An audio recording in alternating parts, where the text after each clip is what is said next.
শাহিন নামটা কিন্তু আমার কাছে ভীষণ পছন্দ নাম।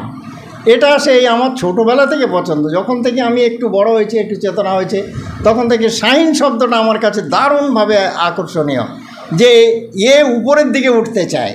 শাহিন সবসময়, শাহিনের দুটো ডানা সমান সবল এবং সে সবসময় উপরের দিকে উঠতে চায়। অতএব তোমাদের দৃষ্টি উপরের দিকে থাকবে আর তোমরা উপরের দিকে উঠতে থাকবে। তোমরা ফিজিক্স পড়বে, কোরআন পড়বে, তোমরা বায়োলজি পড়বে, কোরআন পড়বে, তোমরা সাহিত্য পড়বে, কোরআন পড়বে। তাহলে কি হবে, তোমরা একই সঙ্গে সর্বোত্তম মানুষ হতে পারবে এবং সর্বোত্তম ডাক্তার হতে পারবে, ইঞ্জিনিয়ার হতে পারবে, প্রফেসর হতে পারবে। তো সব কিছু একসঙ্গে হবে। আর আমাদের শাহিন একাডেমির যে সিলেবাস, যেটা আমার প্রিয় আব্দুল ওদুদ বলেছে, যে শাহিন একাডেমির যে লক্ষ্য এবং যে সিলেবাস, সেই সিলেবাসের ভিতর দিয়ে সাধারণভাবে গতানুগতিকভাবে যেসব স্কুল আছে বা শিক্ষা প্রতিষ্ঠানগুলো আছে বা শিক্ষা ব্যবস্থা আছে, সেই ব্যবস্থাগুলোর মতো না। এটা একটা ভিন্ন প্রকৃতির একটা শিক্ষা প্রতিষ্ঠান এবং একটা নতুন কারিকুলাম বা শিক্ষা ব্যবস্থার মধ্য দিয়ে তোমাদেরকে ডেভেলপ করাতে চায়, তোমাদের প্রতিভার বিকাশ সাধন করতে চায়। তো এই যে এটার ভারসাম্যপূর্ণ হতে হলে তাহলে কোরআন একটা সাবজেক্ট হিসেবে আসতে হবে। আমরা কোরআন পড়ব, সেই সঙ্গে প্রফেট মুহাম্মদ সাল্লাল্লাহু আলাইহি ওয়াসাল্লামের জীবনী পড়ব। এটা তার জীবনী ও বাণী। কোরআন যার জীবনে মূর্ত হয়ে উঠেছিল, যিনি কোরআনের বাস্তব নমুনা, সেই নমুনাও তোমাদের সামনে থাকতে হবে, সেই মডেল সামনে থাকতে হবে।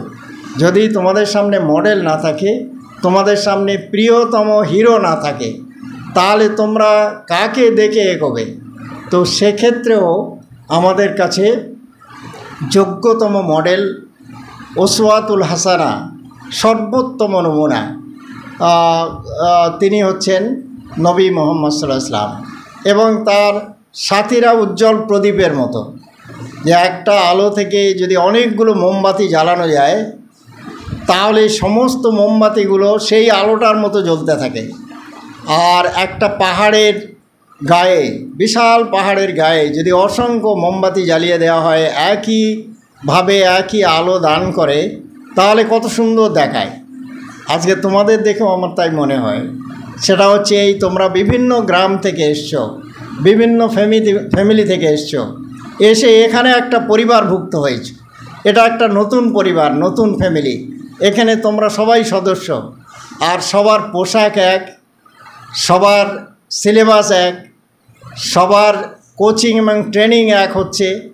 তো সব কিছু মিলিয়ে তোমরা একই জ্ঞানের আলোকবর্তিকা সবাই বহন করছো। যে জন্য আমি তোমাদের প্রথমেই বুঝে গেছি, যখন কেউ সালাম দিচ্ছে, তোমরা এক মুহূর্তের মধ্যে সবাই সমানভাবে তার জবাব উচ্চারণ করছো। এটা দেখে বোঝা যায় যে তোমরা কত সচেতনভাবে রেসপন্স করো। এই রেসপন্স করাটা একটা বড় জিনিস। শিক্ষকরা যখন শেখান, বক্তৃতা দেন, কিছু শেখাতে চান, তো শিক্ষকরা বলার সাথে সাথে ছাত্রীরা যদি রেসপন্স না করে, তো তাহলে কিন্তু প্রোগ্রেসটা হবে না। আমাদের প্রোগ্রেস এবং ডেভেলপমেন্ট তখনই হবে যখন যিনি শেখাতে চান আর যারা শিখতে চায়, দুজনের অ্যাটেনশান একই রকমভাবে তাতে সংযুক্ত হয়, তখন শেখাও হয়, শেখানো হয়, তো আর ডেভেলপমেন্টটা হয়। তো সেই দৃষ্টিতে তোমাদের ডেভেলপমেন্ট যে ইউনিফর্মলি হচ্ছে, তোমরা সবাই অ্যাটেন্টিভ এবং তোমরা তোমাদেরকে যেভাবে নির্বাচিত করে আনা হয়েছে, যেভাবে তোমাদেরকে একটা মডেল, একটা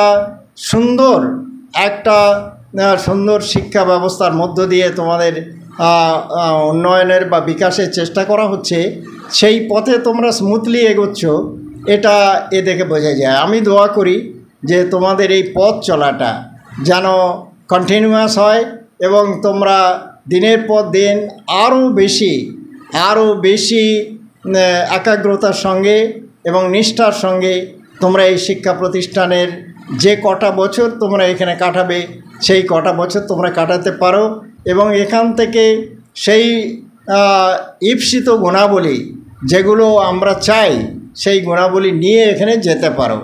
তো আমাদের মানুষের সব থেকে বড় গুণ আল্লাহ যেটা প্রশংসা করেছেন সেটা হচ্ছে বিনয় ও নম্রতা। এই গুণটাকে আল্লাহ পছন্দ করেছেন, যে আল্লাহ বলেছেন যে আমার প্রিয় বান্দারা পৃথিবীতে চলাফেরা করে বিনয়ের সঙ্গে, নম্রতার সঙ্গে। এই বিনয় নম্রতা একটা ভদ্র মানুষের চরিত্রের একটা অলংকার, এটা তার পোশাক, এটা তার অলংকার। একটা ভদ্র মানুষের চরিত্রের অলংকার হচ্ছে বিনয় ও নম্রতা। তো আল্লাহ রাব্বুল আলামিন এই ধরনের চরিত্রের ছেলেমেয়েদেরকে আল্লাহ পছন্দ করেন, যারা বিনয়ী এবং নম্র। বিনয় নম্রতার সঙ্গে একটা জিনিসের সম্পর্ক আছে, সেটা হচ্ছে যে ধৈর্যের, সবরের।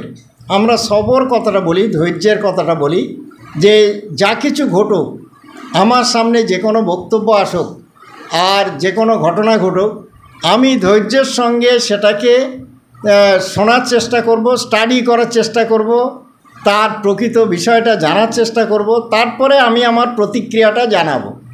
হুটহাট করে আমি তার কোনো প্রতিক্রিয়া জানাবো না।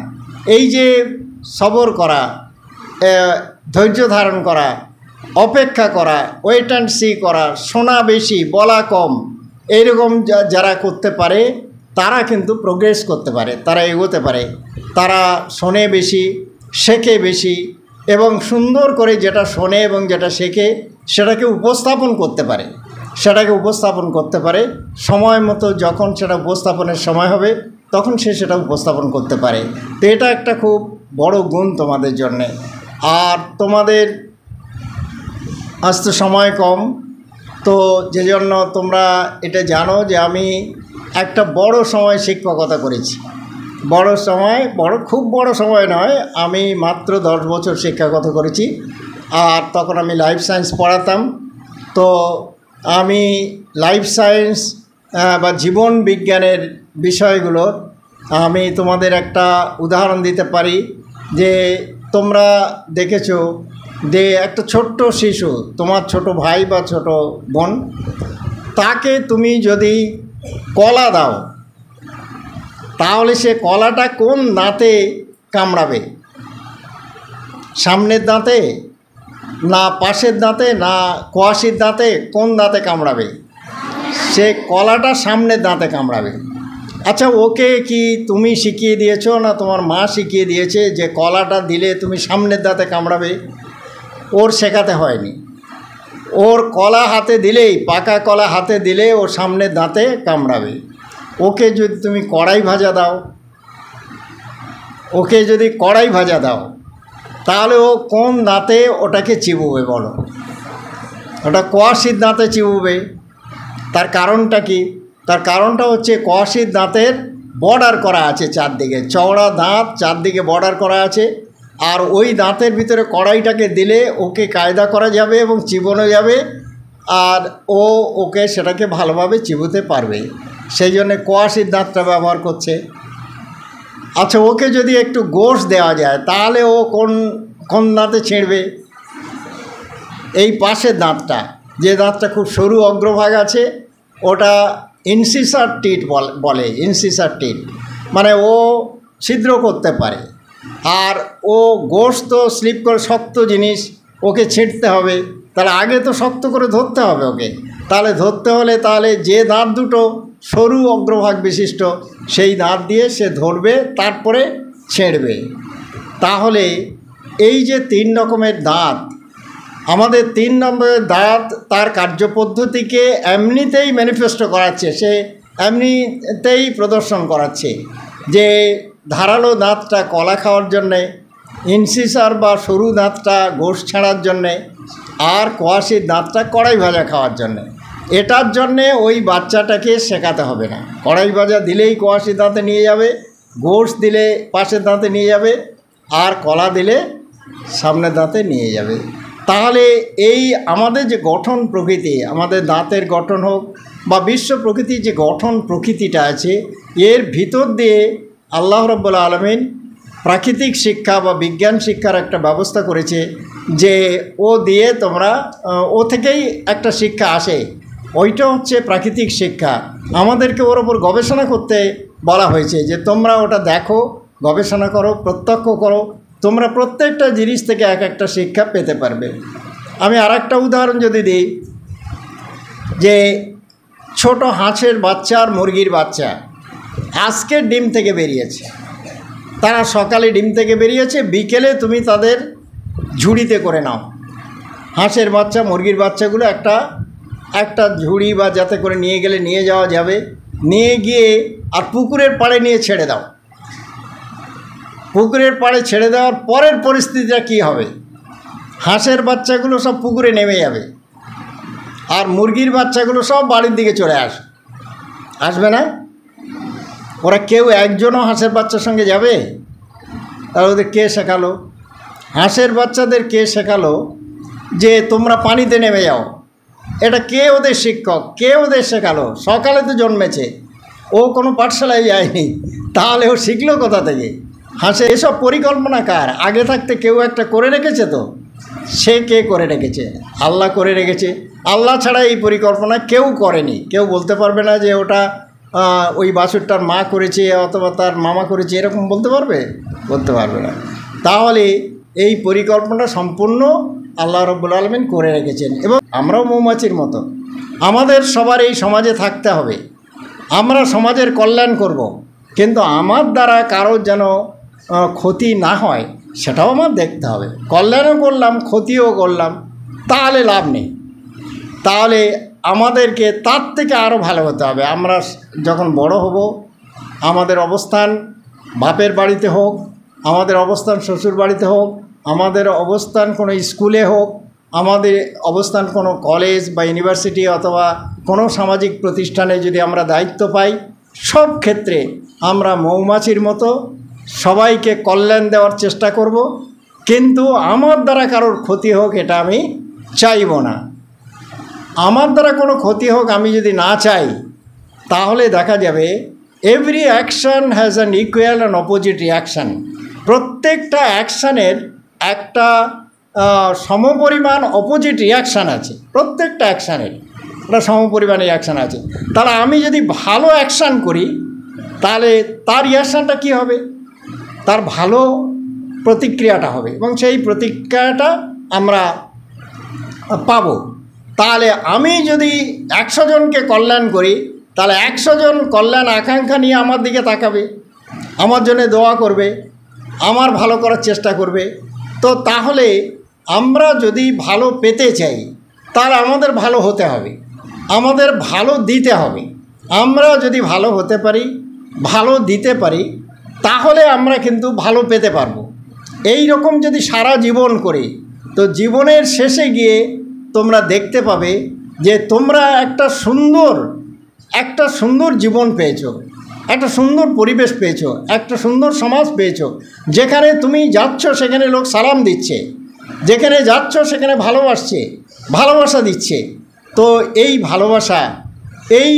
ভালোবাসা একটা মানে এমন একটা জিনিস যে সমস্ত সিমেন্টিং মেটেরিয়ালের থেকে ভালোবাসা, কল্যাণ কামনা, কল্যাণ করা, এগুলো সিমেন্টিং মেটেরিয়ালের মতো মানুষের সমাজকে সুন্দরভাবে গেঁথে দেয়, একটা আত্মীয়তার নেটওয়ার্কে গেঁথে দেয়, পাড়া প্রতিবেশীর মধ্যে একটা ভালোবাসা তৈরি হয়, সমাজের মধ্যে একটা ভালোবাসা তৈরি হয়।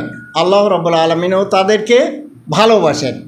আমরা যদি আল্লাহকে ভালোবাসি, আল্লাহ আমাদেরকে ভালোবাসবে। আমরা আল্লাহকে যদি রব্বুল আলামিন ভাবি, তো তাহলে আল্লাহ খুশি হবেন আর আল্লাহ আমাদেরকে ভালোবাসবেন। তো সেজন্য আমি এটা কামনা করছি তোমাদের জন্য যে তোমরা বড় হও এবং তোমাদের প্রতিভার বিকাশ হোক, তোমাদের চিন্তা চেতনার সঙ্গে সঙ্গে তোমাদের আত্মিক বিকাশ হোক, এবং তোমরা সবাই ভালো মেয়ে হও, এই সমাজের জন্য ভালো অ্যাসেট হও। তো এই প্রতিষ্ঠানের যে উদ্দেশ্য, শাহিন নামটা কিন্তু আমার কাছে ভীষণ পছন্দ নাম। এটা সেই আমার ছোটোবেলা থেকে পছন্দ। যখন থেকে আমি একটু বড় হয়েছি, একটু চেতনা হয়েছে, তখন থেকে শাহিন শব্দটা আমার কাছে দারুণভাবে আকর্ষণীয়, যে উপরের দিকে উঠতে চায়। শাহিন সবসময়, শাহিনের দুটো ডানা সমান সবল এবং সে সবসময় উপরের দিকে উঠতে চায়।